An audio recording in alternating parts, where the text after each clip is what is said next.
If you were ever to ask me what my favorite game of all time is, I'd have to say the Sonic the Hedgehog 3 saga. A saga, however, wouldn't just be one game. This is the unique scenario of Sonic the Hedgehog 3, which was released in 2 parts due to cartridge size limitations. Most people will refer to Sonic 3 and Sonic & Knuckles as one game entirely, as they should be because that was always the intention. There's a lot of things to be said about this title in particular, but I can't really say much that hasn't been said 100 times over. For that, I'm taking a look at this unique ROM hack I've had my eyes on, directed by Sonic Retro user Tittles. Sonic 3 Complete seeks to provide a much improved variant of the original game, as they refer to it, with the most customizable Sonic 3 experience to date. Upon starting the game for the first time, you're given the chance to change a lot of the gameplay elements to your liking, and you're even able to go more in depth with what I assume wasn't very possible to manipulate in-game via the menus. The website for the ROM hack allows you to customize the experience even further, allowing many cosmetic and game-changing patches, such as, for example, using classic Sonic sprites from the prior games. Within the game, however, you're able to change options like restoring the prototypical layout, even to as simple as whether the music fades out between the end of an act and the victory screen. You can also change the game's music, such as to change the soundtrack to the PC releases. Why you would do this over Michael Jackson's 16-bit masterpiece during the first half of the game is of course beyond me. There's also the option of changing how the Super and Hyper characters work after collecting the Chaos Emeralds. You can now change back to their unaltered character traits on the fly, which is something the original game could have really benefited from, especially during those moments when you've run out of rings during a boss fight.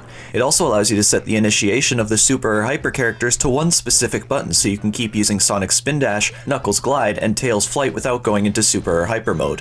That's something that was undoubtedly required in the original release, and without this it makes the game feel somewhat broken. Yeah, that's right, I think some of the elements of the original release felt pretty much broken, and that's why Sonic 3 Complete feels like such a necessary ROM hack. It sets out not only to provide the most user-defined experience, but fix original annoyances that I think we can all mutually agree detracted from the experience the first time around. This gameplay that you've been watching has been played straight from the Sega Genesis itself, unless I've otherwise stated through text. And largely, the game functions flawlessly on the original hardware, though really nothing in this ROM hack intends to push the limits of what the old Genesis could handle.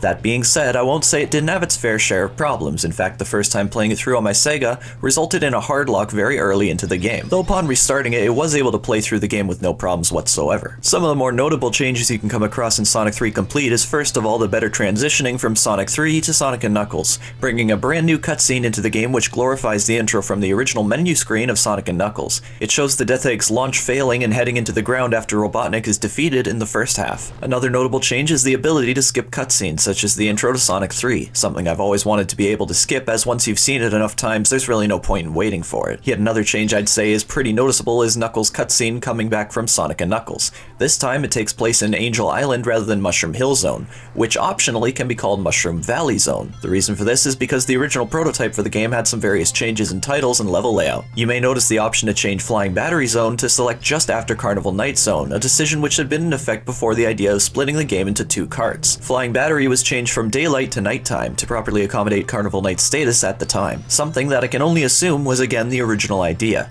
Honestly, the transition between Flying Battery and Ice Cap Zone just feels so right. I mean, where else did this snowboard come from? It makes perfect sense for it to have come off the exit door in Flying Battery Zone. Even transitioning to Flying Battery Zone from Carnival Night looks great too, as in the original release, being shot from a cannon all the way to some winter wonderland is certainly confusing to say the least.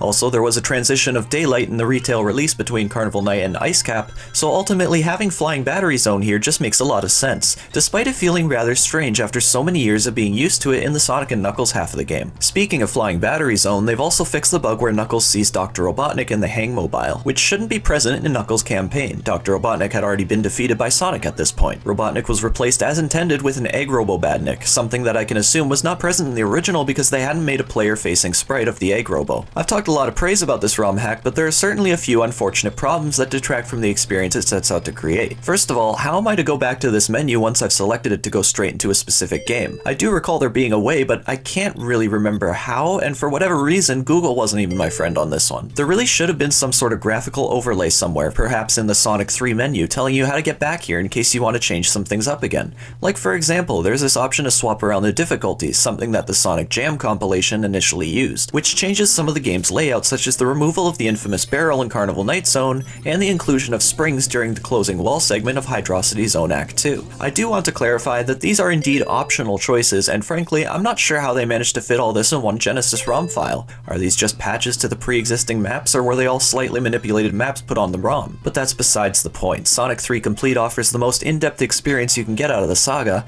and I'd have to say with full confidence this is the Sonic 3 you should be playing from here on out. You can download the ROM itself right off the webpage, or on the very popular Sonic fan page, Sonic Retro. Yeah, that's right, you don't need to do any of that annoying IPS patching like you have to do with virtually every Nintendo ROM hack.